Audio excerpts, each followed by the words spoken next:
Nobody seems to know for sure where Cablegate may lead.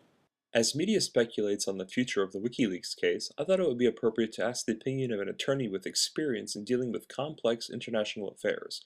I'm speaking with Senior Principal Attorney of McNabb Associates, Douglas McNabb of PC Attorneys at Law. According to their website, www.mcnabbassociates.com, their firm offers over 30 years of international legal experience in dealing with issues such as Interpol litigation, international extradition, and OFAC SDNs. By anyone's standards, their firm is an authority on the issue of global criminal defense.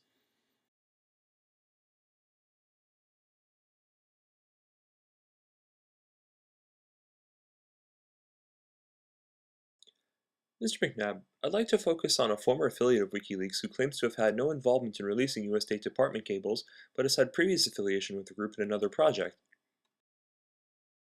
In December of last year, an unsealed U.S. Justice Department order placed them alongside current members of WikiLeaks in what appears to be an investigation to Cablegate's beginnings. Ever since that time, they've asserted their innocence in the Cablegate affair. Seeing how your experience in dealing with international legal affairs is relevant in the story of Cablegate, I'd like to gain an understanding of hypothetical directions Cablegate may take for them. I do so with no intent of suggesting or supporting any wrongdoing on anyone's part. In your YouTube video, Assange U.S. Federal Criminal Jurisdiction, you make mention of the fact that by electronically touching upon U.S. jurisdiction, individuals with ties to WikiLeaks may be accused of a U.S. crime and extradited to America to stand trial, regardless of their nationality. With that said, hypothetically speaking, might the U.S. attempt to use that justification with the foreign nationals mentioned in the Twitter order? If somebody is indicted by the United States government, and again, we're just talking hypotheticals here, if a federal criminal indictment is brought against an individual, then there has to be U.S. federal criminal jurisdiction for the charges to be brought. And my point in one of the videos was that it doesn't take a whole lot to have U.S. federal criminal jurisdiction. The U.S. government takes a very aggressive approach extraterritorially, assuming that an individual is in London and wire transfers a sum of money to an individual in Vaduz, Liechtenstein, with no intent to involve the U.S. government at all. If that wire transfer pings through Citibank in New York on its way from London to Vaduz, that pinging, that touching with the U.S. financial system is sufficient jurisdiction for the United States government to indict both the individual in London as well as in Vaduz for perhaps money laundering, which carries up to 20 years without parole. Both that individual in London and Vaduz are arrested, placed in extradition proceedings.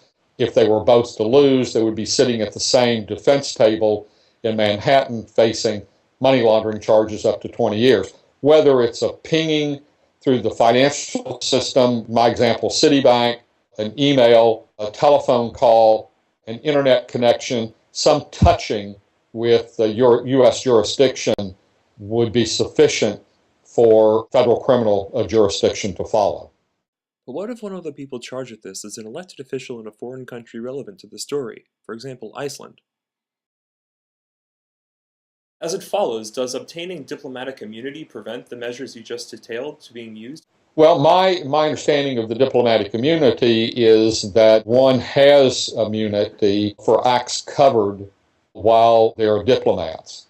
An argument, I think, could be made by the U.S. government that acts involving WikiLeaks perhaps were made in a capacity outside of their political representative capacity, and therefore diplomatic immunity might not apply. The position for the defense would be just to the contrary. That is, that when one holds a political office, the diplomatic immunity would control all acts by that political person.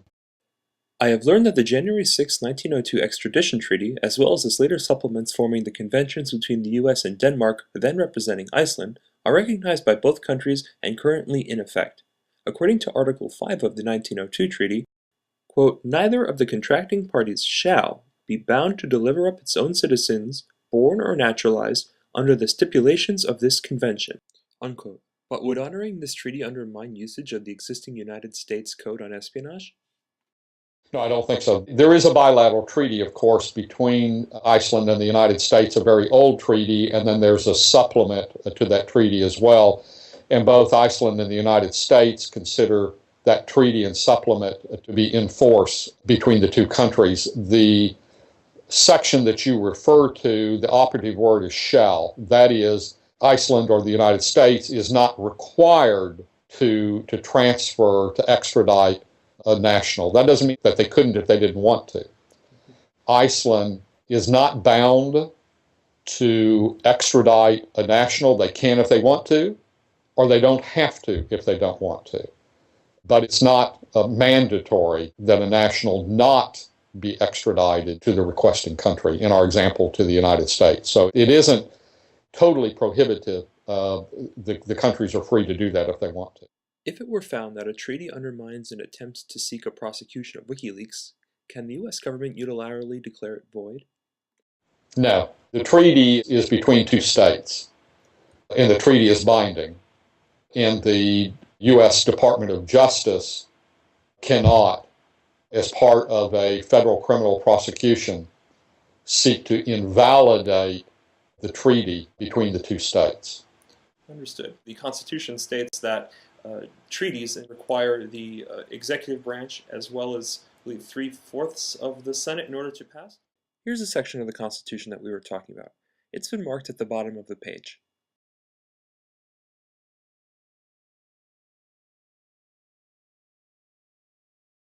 That said, could they not somehow influence the direction of the treaty and its future?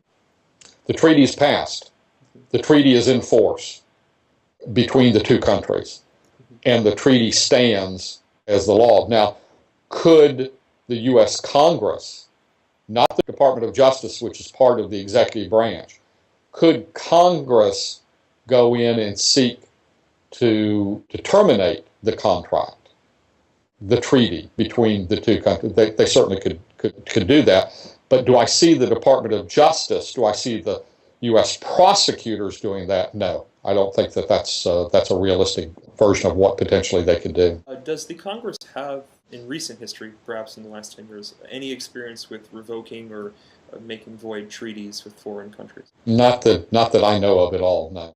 Moving on, seeing as Sweden is a member state of the European Union and Iceland has begun EU accession procedures, are there any in effect joint EU-US extradition conventions overriding the older treaties between just the United States and European nation-states? Yeah, no, there is some years ago an EU-US extradition treaty.